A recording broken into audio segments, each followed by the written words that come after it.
Hello aspirants, welcome to our channel T R solution academy. আজকে আমি সুমিত অধিকারী তোমাদের WB SSC group C এবং D 13 number set আমরা solve করব। ঠিক আছে, 12টা সেট অলরেডি আপলোড করা হয়ে গেছে। যারা যারা দেখোনি অবশ্যই 12টা সেট তোমরা দেখে নিও। ঠিক আছে, চলো আজকের ফার্স্ট কোশ্চেন দেখো কি বলেছে। ফার্স্ট কোশ্চেন বলেছে একজন ব্যক্তি একটি দ্রব্য বিক্রি করে 25% লাভ করে যদি তিনি দ্রব্যটি 20% কম দামে কিনতেন এবং 10.50 বা 10.5 টাকা কমে বিক্রি করতেন, তাহলেও তার 30% লাভ হতো। তাহলে দ্রব্যটির ক্রয় মূল্য কত? দেখো, আমাকে এখানে কি বলেছে, কস্ট প্রাইস জানতে চেয়েছে আর আমাকে দিয়ে দিয়েছে সেলিং প্রাইস আর কস্ট প্রাইসের মধ্যে রিলেশন। ওকে, কি রিলেশন দিয়েছে? যে একজন ব্যক্তি একটি দ্রব্য বিক্রি করে 25% লাভ করে।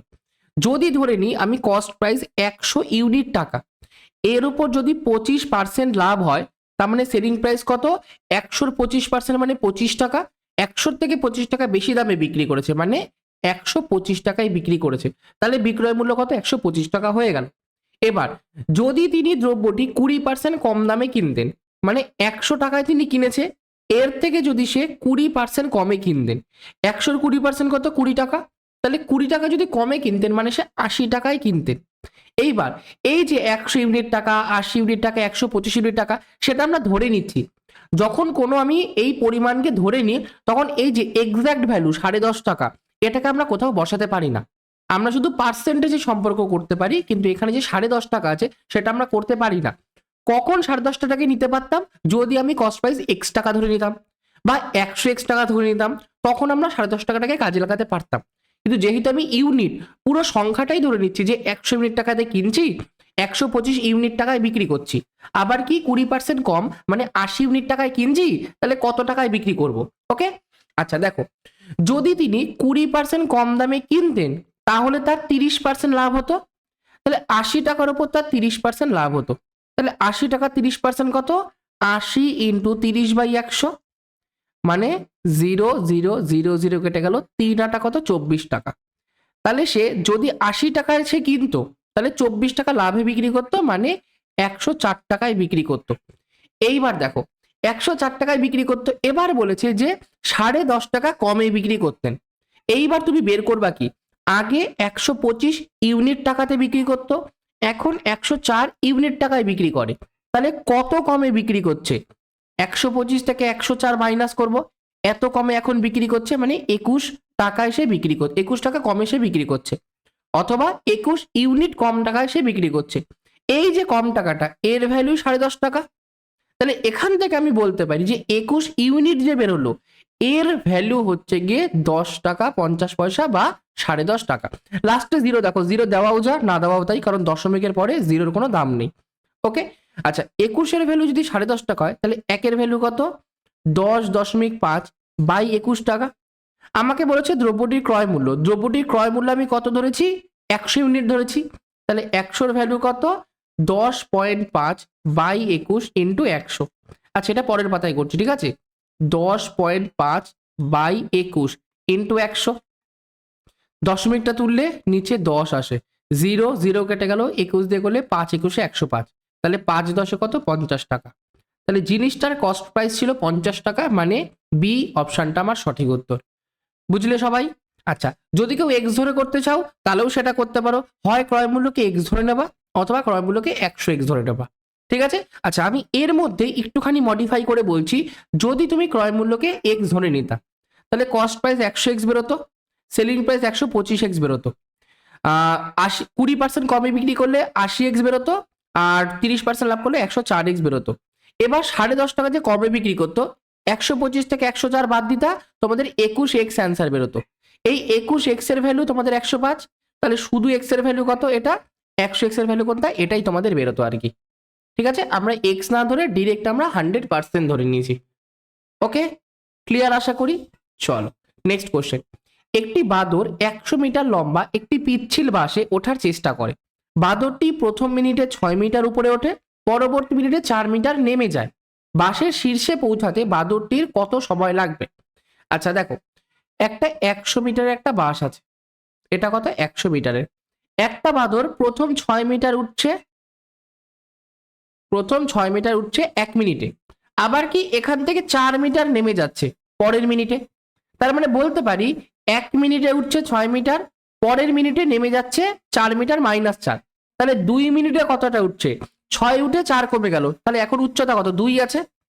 তাহলে 2 মিনিটে 2 মিটার উঠছে। ওকে, এইখান থেকে ডিরেক্ট তোমরা বলে দিও না যে 2 মিটার উঠছে 2 মিনিটে, তাহলে 100 মিটার উঠছে 100 মিনিটে। এটা হবে না। কেন হবে না তুমি ভালো করে বোঝো। ফার্স্টে দেখো 1 লাফে বা 1 মিনিটে কতটা উঠছে। ফার্স্ট তোমাদের এই অঙ্কে তোমাদের ফার্স্ট কাজ কি? প্রথম মিনিটে কতটা উঠছে দেখবা। কতটা উঠছে? 6 মিটার উঠছে। তাহলে সবার ফার্স্টে এই যে টোটাল লেন্থ আছে 100 মিটার, তার থেকে 6 মিটার মাইনাস করে দাও। এখান থেকে এই 6 মিটারটাকে মাইনাস করে দাও, তাহলে 94 মিটার তোমার হাইট হয়ে গেল। তুমি বের করবা 94 মিটার উচ্চতা উঠতে তার কত সময় লাগে। এবার দেখো 2 মিটার উঠতে 2 মিনিট সময় লাগে, তাহলে 94 মিটার উঠতে 94 মিনিটই সময় লাগবে নিশ্চয়ই। যদি 2 মিটার উঠতে 2 মিনিট সময় লাগে, তাহলে 94 মিটার উঠতে 94 মিনিট সময় লাগবে। এইবার 94 মিনিট যখন, তখন সে 94 মিটার উচ্চতায় আছে। এর ঠিক পরের মিনিটে, এর জাস্ট পরের মিনিটে একবারে সে 6 মিটার উঠবে, কারণ এক এক মিনিটে তো 6 মিটার যাচ্ছে। তাহলে এর পরের মিনিটে মানে যখন 95 মিটার, তখন সে পুরো উচ্চতায় উঠে গেল। পুরো উচ্চতায় মানে 100 মিটারে উঠে গেল। তাহলে সঠিক উত্তর কোনটা? 95 মিটার, মানে ডি অপশনটা কারেক্ট অ্যান্সার। বুঝতে পারলাম? ওকে, ডিরেক্ট তোমরা যদি করতে চাও, একদম একবারে যদি করতে চাও, তাহলে দেখো 6 থেকে 4 বাদ দিলে 2 মিনিট 2 মিটার বেরোলো। 2 মিটার যাচ্ছে 2 মিনিটে। 100 থেকে 6 বাদ দিলে 94 মিটার যাবে 94 মিনিটে। তার পরের মিনিটেই হচ্ছে 6 মিটার উঠে গেল, মানে 100 মিটার উঠে গেল। তাহলে অ্যান্সার 95 মিনিট। ক্লিয়ার? আশা করি কোনো ডাউট নেই। নেক্সট, এক ব্যক্তি 12,000 টাকা দুটি ভাগে ভাগ করে ব্যাংকে জমা রাখেন। প্রথম অংশটি 8% হারে 5 বছরের জন্য এবং দ্বিতীয় অংশটি 10% হারে 4 বছরের জন্য জমা রাখেন। যদি উভয় ক্ষেত্র থেকে প্রাপ্ত সুদের পরিমাণ সমান হয়, তবে প্রথম অংশটি কত ছিল? আচ্ছা, 12,000 টাকা, এটাকে আমি দুটো ভাগে ভাগ করছি। একটাকে ধরছি এক্স ভাগে ভাগ করেছি, একটাকে ধরছি ওয়াই ভাগে ভাগ করছি। তার মানে এক্স প্লাস ওয়াই সমান সমান 12,000। ঠিক আছে, এক্স প্লাস ওয়াই সমান সমান 12,000। তাহলে একটা এক্স একটা ওয়াই। এক্স টাকাটাকে ইনভেস্ট করেছি আমি 8% হিসাবে 5 বছরের জন্য। আচ্ছা, 8% হিসাবে আমি 5 বছরের জন্য ইনভেস্ট করেছি, সরল সুদ। যদি প্রতি বছর আমি 8% করে পাই, তাহলে 5 বছরে কত পাবো? 5 আর 40%। তাহলে এক্স টাকার 40% কত? এক্স ইন্টু 40/100, এটা হচ্ছে এক্স টাকার সুদ। এইবার ওয়াই টাকাটাকে ইনভেস্ট করেছি 10% হারে 4 বছরের জন্য। এক বছরে যদি 10% পাই, তাহলে 4 বছরে কত পাবো? 4 10 40% পাবো। তাহলে ওয়াই টাকার সুদ কত? ওয়াই এর 40%। আমাকে বলে দিয়েছে সুদের পরিমাণ সমান, তাহলে এই দুটো সমান সমান। তাহলে 40/100, 40/100 কেটে গেল, এক্স সমান সমান ওয়াই। তার মানে এক্স এর যা পরিমাণ সেটাই ওয়াই এর পরিমাণ। তাহলে দুটো যদি সমান হয়, তার মানে কি 12,000টাকে সমান দুভাগে ভাগ করেছি। তাহলে প্রথম অংশটাও কত হবে? 12,000/2 মানে 6,000, বি নাম্বার অপশন। অথবা দ্বিতীয় অংশটিও কত হবে? 6,000 হবে। ক্লিয়ার? দুটো যেহেতু সমান পরিমাণ, তাহলে দুটো সমান ভাগে ভাগ করেছে। ওকে, চলো নেক্সট। একটি নির্বাচনে দুজন প্রার্থী অংশ নেয়। ওকে, বিজয়ী প্রার্থী মোট ভোটের 53% পেয়েছেন এবং 33,000 ভোটে জয়ী হয়েছে। পরাজিত প্রার্থীর মোট ভোট সংখ্যা নির্ণয় করো। আচ্ছা, মোট ভোট সংখ্যা আমি ধরে নিচ্ছি 100% লোক দিচ্ছে। এর মধ্যে যে জিতে গেছে সে কত ভোট পেয়েছে? সে ভোট পেয়েছে 53%। আচ্ছা, 100%-এর মধ্যে একজন যদি 53% পায়, তাহলে আরেকজন কত পাবে? 100 মাইনাস 53%, তাহলে এটা কত হবে? 47%। তাহলে আরেকজন পেয়েছে 47%। এইবার এই যে 33,000 ভোটে জয়ী হয়েছে, তার মানে কি? ধরো তুমি আরেকজনের থেকে 20 নাম্বার বেশি পেয়েছো, তাহলে তুমি কি করো? তোমার নাম্বার যেটা বেশি তার থেকে মাইনাস করো তোমার বন্ধুর নাম্বার, তাহলেই বুঝতে পারো তুমি এত ভোট বেশি পেয়েছো। তাহলে এত ভোটে জয়ী হয়েছে মানে কি? যে 53% পেয়েছে সে 47%-এর থেকে 33,000 ভোট বেশি পেয়েছে, তাই বোঝাচ্ছে। আচ্ছা, তুমি যদি পার্সেন্টেজের কম্পেয়ার করো, যে 53% পেয়েছে সে 47% থেকে কত পার্সেন্ট বেশি, তাহলে কি করবা? 53 থেকে 47 মাইনাস করবা। তাহলে কত হবে? 53 থেকে 47 মাইনাস করলে 6% হয়। 47-এর সাথে 3 যোগ করলে 50, 3 যোগ করলে 53, তাহলে 3 আর 3 6%। এই যে 6% বেশি পেলো, এই 6%-এর ভ্যালু তো 33,000 ভোট। 6% বেশি পেয়েছে, তার মানে 6% ভোটে জয়ী হয়েছে যে 53 পেয়েছে। তাহলে 6%-এর ভ্যালু 33,000। 1%-এর ভ্যালু কত? 33,000 বাই আমার 6। আমার টোটাল পরাজিত প্রার্থীর মোট ভোট সংখ্যা, পরাজিত প্রার্থী কত পেয়েছে? 47% পরাজিত প্রার্থী পেয়েছে। তাহলে আমাকে বের করতে হবে 47%-এর ভ্যালু কত হবে? 33,000 বাই 6 ইন্টু 47। আচ্ছা 6 দিয়ে যদি কাটি উপরেরটাকে, 5 6 30, 5 6 30, 0 0, তাহলে অ্যান্সার 5500 ইন্টু 47। আচ্ছা একটু চেক করি আমি কিছুভাবে করা যায় নাকি। লাস্টে দুটো জিরো হবে। এইবার আমি যদি 55 সাথে 47 গুণ করি, 55কে যদি আমি 47 দিয়ে গুণ করি, তাহলে ইউনিট ডিজিট কত? 5 7 35 আসবে। তার মানে এখানটা 5 আসবে। লাস্টে দুটো জিরোর পরে 5 আছে। এবার চেক করো, প্রথমে লাস্টে একটা জিরোর পরে 5 আছে, হবে না। দুটো জিরোর পরে 0 আছে, হবে না। দুটো জিরোর পরে 6 আছে, হবে না। এই যে দুটো জিরোর পরে 5 আছে, তাহলে এটা আমার হতে পারে। চোখ বন্ধ করে ডি নাম্বার অপশনটা কারেক্ট অ্যান্সার। আমাকে অত বড় গুণ করার দরকার নেই। অত বড় গুণ আমরা কেন করবো যখন আমি মানে অপশন থেকেই খুঁজে পেয়ে যাচ্ছি। ওকে, ক্লিয়ার? চলো নেক্সট কোশ্চেন। একটি বাক্সে 1 টাকা, 50 পয়সা, 25 পয়সার মুদ্রা মিলিয়ে মোট 378টি মুদ্রা আছে। তাদের মূল্যের অনুপাত 13:11:7। তাহলে বাক্সে 50 পয়সার মুদ্রার সংখ্যা কত? আচ্ছা মূল্যের অনুপাত মানে ধরো 1 টাকা আছে 13 টাকা, 50 পয়সা আছে 11 টাকা, 25 পয়সা আছে 7 টাকা। এটা মূল্যের অনুপাত মানে তিনটের মানে টাকার যে পরিমাণ তার অনুপাত। মুদ্রার অনুপাত কিন্তু না, এটা ভালো করে বুঝবে, এটা মুদ্রার অনুপাত না। 1 টাকার যতগুলো কয়েন আছে মোট মিলিয়ে যদি 13 টাকা হয়, তাহলে 50 পয়সার যতগুলো কয়েন আছে মোট মিলে আমার 11 টাকা হবে। আর 25 পয়সার যতগুলো কয়েন আছে মোট মিলে আমার 7 টাকা হবে। ঠিক আছে, এটা অনুপাত। এইবার তুমি বের করো। 1 টাকা মানে 100 পয়সা, আমি 100 পয়সা দিয়েই বলছি। এটা 50 পয়সা আর এটা হচ্ছে 25 পয়সা। ঠিক আছে, এটাকে টাকায় কনভার্ট করবো। ঠিক আছে, টাকায় কনভার্ট করে দিই। 1 টাকা 1 রুপিস। ওকে, আচ্ছা এদের মূল্যের অনুপাত কত? 13:11:7। এইবার আমরা একটু ভালো করে বুঝবো। যদি আমাকে 1 টাকা দিয়ে 13 টাকা করতে হয়, তুমি ধরে নাও এটা 13 টাকা, এটা 11 টাকা, এটা 7 টাকা। এইবার বলো, যদি 1 টাকা দিয়ে 13 টাকা করতে হয়, তাহলে মুদ্রা কটা লাগবে? 13টা মুদ্রাই লাগবে 1 টাকার। 11 টাকা যদি করতে হয় 50 পয়সার মুদ্রা দিয়ে, তাহলে কটা মুদ্রা লাগবে? 22টা মুদ্রা লাগবে। কারণ দুটো মুদ্রা দিয়ে 1 টাকা হয়। তাহলে 11 টাকা করার জন্য 11 দুগুণী 22টা মুদ্রা লাগবে। এবার যদি 25 পয়সা দিয়ে 7 টাকা করতে চাই, তাহলে কতগুলো মুদ্রা লাগবে? 4টে মুদ্রা দিয়ে 1 টাকা হয়। তাহলে 1 টাকা করার জন্য 4টে 25 পয়সা লাগে।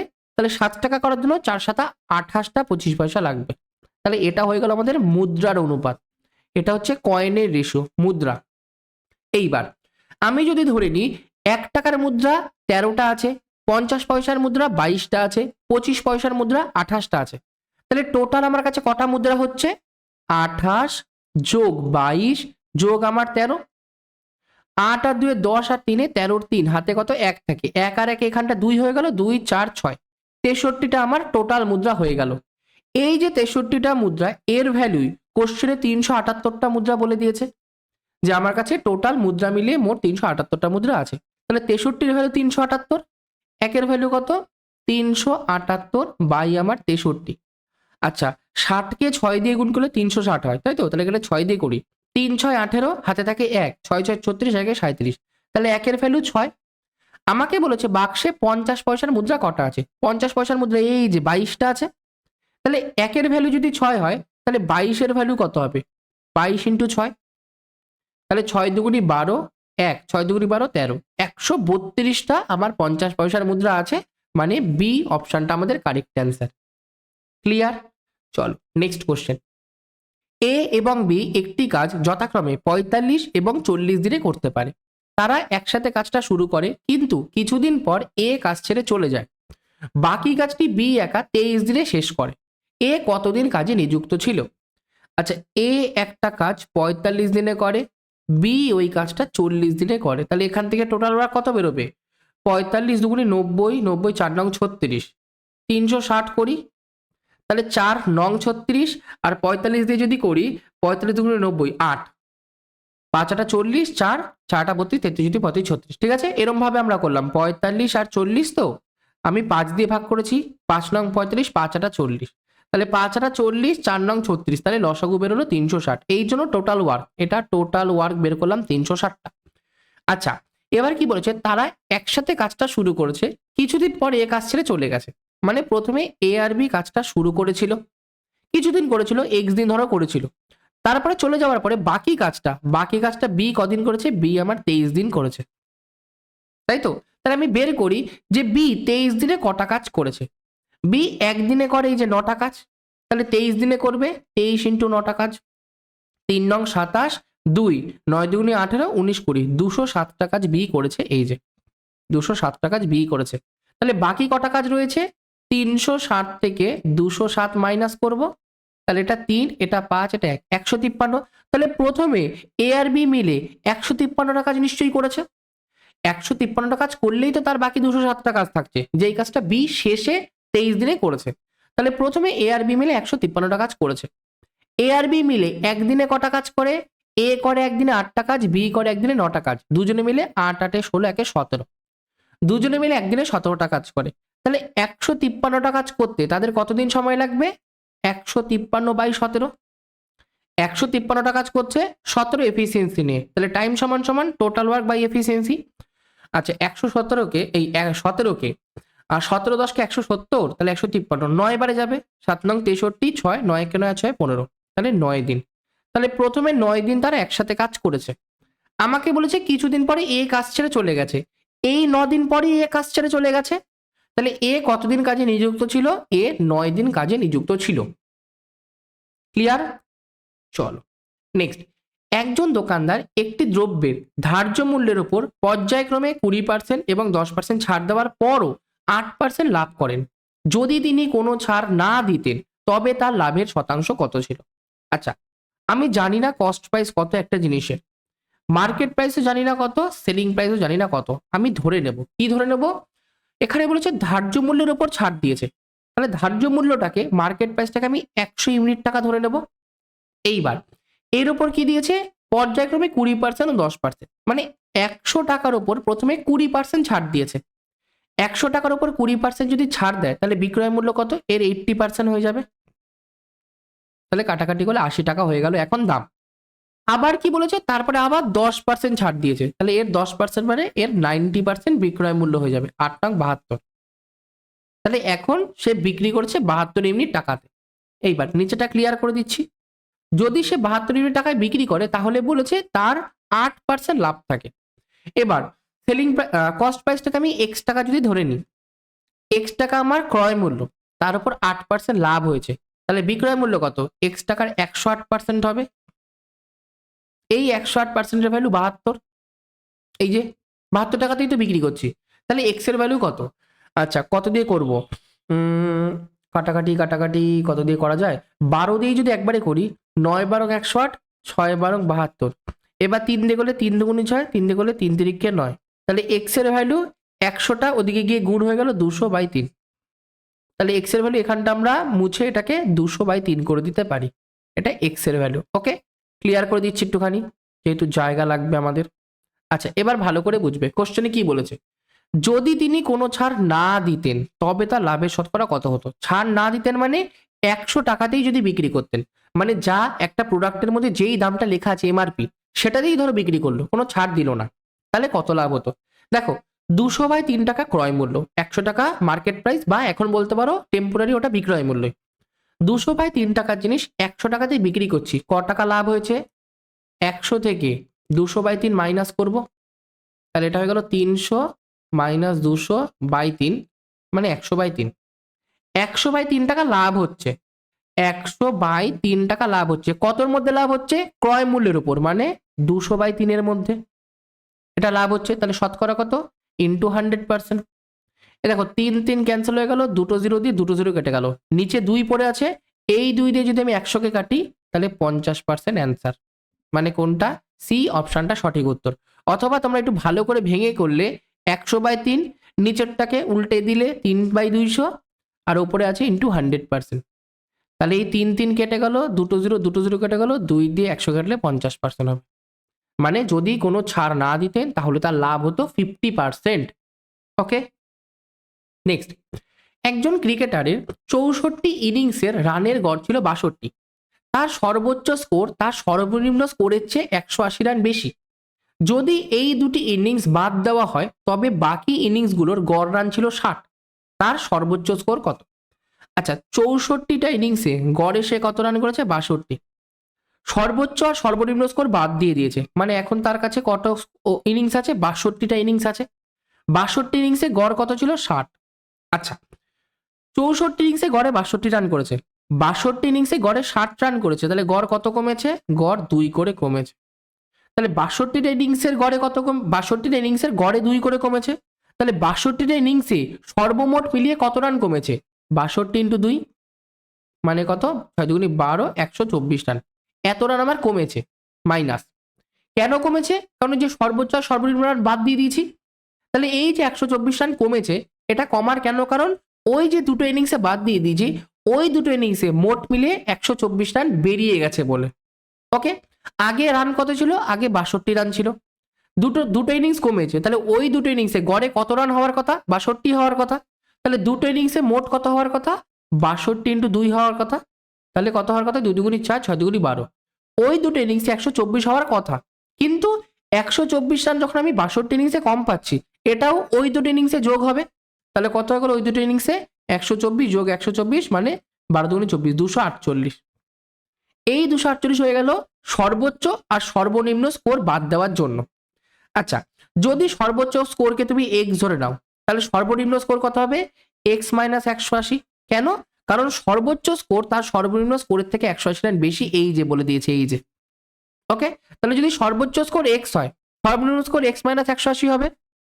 এইটার সমষ্টি আমরা পেলাম কত, 248। তাহলে 2x সমান সমান 248 যোগ 180। তাহলে এটা করলে হয় 8, 8 আর 4 12, 1 2 আর 1 3 4। এটা 2x এর ভ্যালু, তাহলে x এর ভ্যালু কত, 428/2 মানে 2 1 6 216। তাহলে তার সর্বোচ্চ স্কোর কত, 216। সি অপশনটা কারেক্ট অ্যান্সার। ওকে, আচ্ছা, তোমরা যদি ভেঙে ভেঙে করতে, 64 ইনিংসে গড়ে আমি 62 রান করেছি, 60 ইনিংসে গড়ে আমি 60 না 62 ইনিংসে গড়ে আমি 60 রান করেছি। তাহলে 64 ইনিংসের মোট রান থেকে যদি আমি 62 ইনিংসের মোট রানকে মাইনাস করে দিই, তাহলে ওই দুটো ইনিংসের মোট রান পেয়ে যাব। তাই আমরা করছি 64 ইন্টু 62, 4 দুগুনি 8, 6 দুগুনি 12, 4 6 24, 2 6 6 36, 37 38, 8 6 9 3। এটা থেকে মাইনাস করবো 62 ইন্টু 60, কত হয়, 0 দিয়ে 0, 6 দুগুনি 12, 1 6 6 36, 37।